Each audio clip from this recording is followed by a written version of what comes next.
The Teacher of Wisdom, a poem in prose by Oscar Wilde.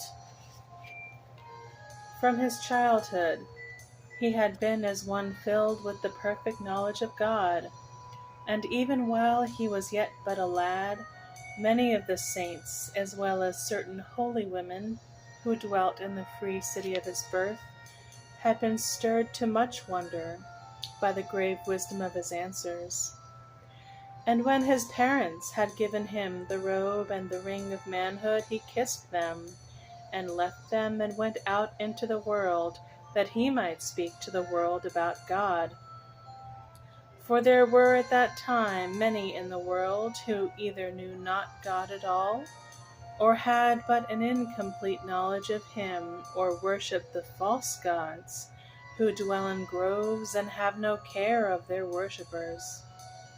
And he set his face to the sun and journeyed, walking without sandals, as he had seen the saints walk, and carrying at his girdle a leathern wallet and a little water bottle of burnt clay. And as he walked along the highway, he was full of the joy that comes from the perfect knowledge of God, and he sang praises unto God without ceasing. And after a time he reached a strange land in which there were many cities. And he passed through 11 cities, and some of these cities were in valleys, and others were by the banks of great rivers, and others were set on hills. And in each city he found a disciple who loved him and followed him. And a great multitude also of people followed him from each city. And the knowledge of God spread in the whole land, and many of the rulers were converted, and the priests of the temples in which there were idols found that half of their gain was gone. And when they beat upon their drums at noon, none or but a few came with peacocks and with offerings of flesh, as had been the custom of the land before his coming. Yet the more people followed him, and the greater the number of his disciples, the greater became his sorrow. And he knew not why his sorrow was so great, for he spake ever about God, and out of the fullness of that perfect knowledge of God, which God had himself given to him.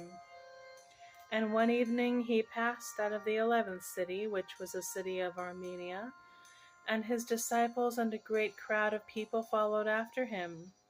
And he went up onto a mountain and sat down on a rock that was on the mountain, and his disciples stood round him, and the multitude knelt in the valley. And he bowed his head on his hands and wept, and said to his soul, Why is it that I am full of sorrow and fear, and that each of my disciples is as an enemy that walks in the noonday? And his soul answered to him and said, God filled thee with the perfect knowledge of himself, and thou hast given this knowledge away to others. The pearl of great price thou hast divided, and the vesture without seam thou hast parted asunder. He who giveth away wisdom robbeth himself. He is as one who giveth his treasure to a robber. Is not God wiser than thou art? Who art thou to give away the secret that God hath told thee? I was rich once, and thou hast made me poor. Once I saw God, and now thou hast hidden him from me.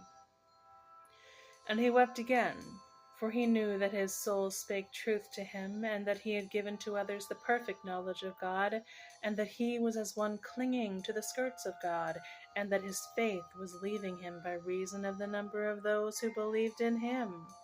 And he said to himself, I will talk no more about God. He who giveth away wisdom robbeth himself. And after the space of some hours his disciples came near him, and bowed themselves to the ground, and said, Master, talk to us about God, for thou hast the perfect knowledge of God, and no man save thee hath this knowledge. And he answered to them, and said, I will talk to you about all other things that are in heaven and on earth, but about God I will not talk to you. Neither now nor at any time will I talk to you about God. And they were wroth with him, and said to him, Thou hast led us into the desert, that we might hearken to thee. Wilt thou send us away hungry, and the great multitude that thou hast made to follow thee? And he answered to them and said, I will not talk to you about God. And the multitude murmured against him and said to him, Thou hast led us to the desert, and hast given us no food to eat. Talk to us about God, and it will suffice us. But he answered them not a word, for he knew that if he spake to them about God, he would give away his treasure. And his disciples went away sadly, and the multitude of people returned to their own homes, and many died on the way. And when he was alone, he rose up and set his face to the moon, and journeyed for 7 moons, speaking to no man, nor making any answer. And when the 7th moon had waned, he reached that desert which is the desert of the great river. And having found a cavern in which a centaur had once dwelt, he took it for his own place of dwelling, and made himself a mat of reeds on which to lie, and became a hermit. And every hour the hermit praised God that he had suffered him to keep some knowledge of him and of his wonderful greatness. Now one evening, as the hermit was seated before the cavern in which he had made his place of dwelling, he beheld a young man of evil and beautiful face, who passed by in mean apparel and with empty hands. Every evening with empty hands the young man passed by, and every morning he returned with his hands full of purple and pearls, for he was a robber, and robbed the caravans of the merchants. And the hermit looked at him and pitied him, but he spake not a word, for he knew that he who speaks a word loses his faith.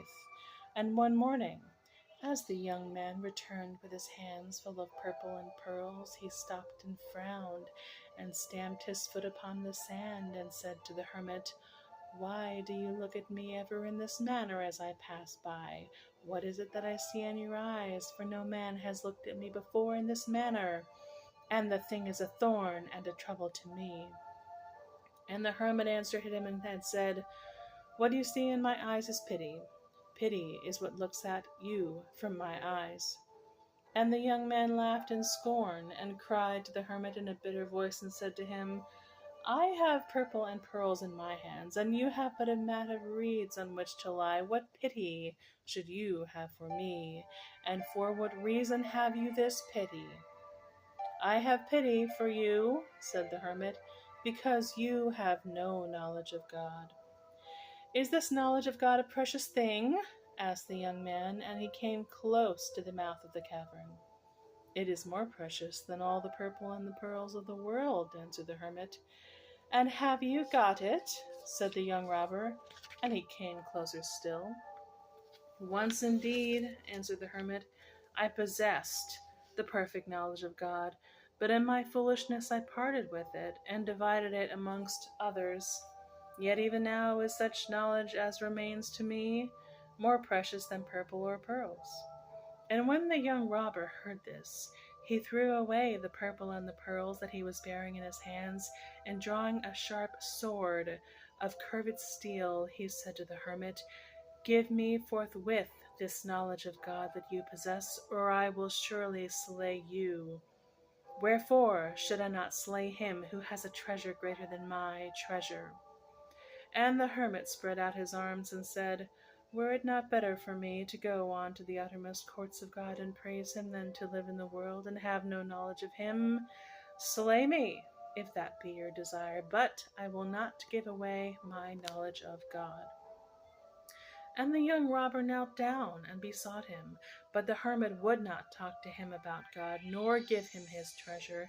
And the young robber rose up and said to the hermit, Be it as you will.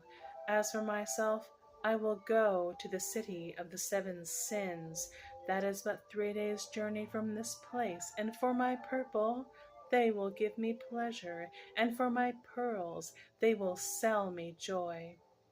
And he took up the purple and the pearls, and went swiftly away. And the hermit cried out, and followed him, and besought him. For the space of 3 days he followed the young robber on the road, and entreated him to return, nor to enter into the city of the 7 sins.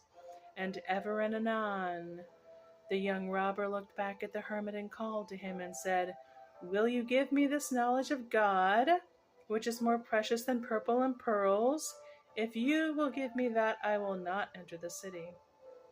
And ever did the hermit answer, All things that I have I will give thee, save that one thing only, for that thing is not lawful for me to give away. And in the twilight of the third day they came nigh to the great scarlet gates of the city of the seven sins, and from the city there came the sound of much laughter.